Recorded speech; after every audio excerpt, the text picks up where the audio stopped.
Climate change affects the entire world, but its impact is not felt equally. Native American communities are among the most vulnerable to rising temperatures, extreme weather, and environmental destruction. From disappearing coastlines to water shortages, many tribes are facing climate-related crises that threaten their land, traditions, and way of life. But why are Native Americans hit harder than other groups?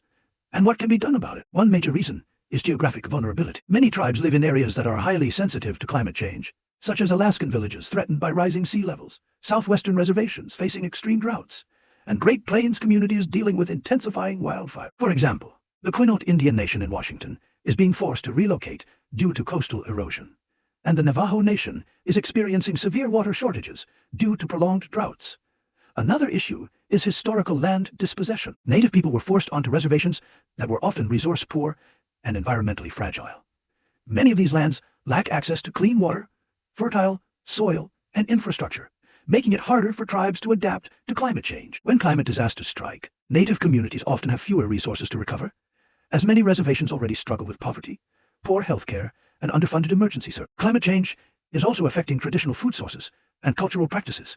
Many tribes rely on hunting, fishing, and farming to sustain their community. However, rising temperatures are disrupting animal migration patterns, reducing fish populations, and damaging crops.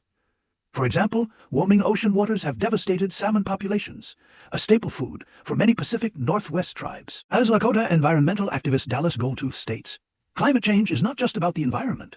It's about the survival of our culture and identity. Additionally, Native nations are often excluded from climate policy decisions, despite being leaders in environmental stewardship. Many tribes have pushed for stronger protections against oil pipelines, deforestation, and fossil fuel extraction, only to have their concerns ignored. The fight against the Dakota Access Pipeline, APL, was one of the most visible examples of Native resistance to climate destruction. Yet the project was approved despite protests and legal battles. Despite these challenges, many Native communities are leading the fight against climate change. Tribes like the Yurok in California are restoring forests and rivers, while the Gwich'in Nation in Alaska is protecting sacred lands from oil drilling. Many indigenous leaders argue that traditional ecological knowledge, tech, which emphasizes sustainability, conservation, and respect for nature, should be integrated into climate policy. So, is climate change disproportionately harming Native Americans? Yes.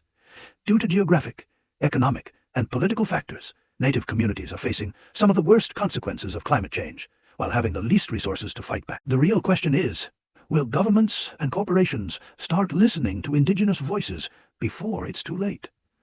What do you think? Let's continue the conversation.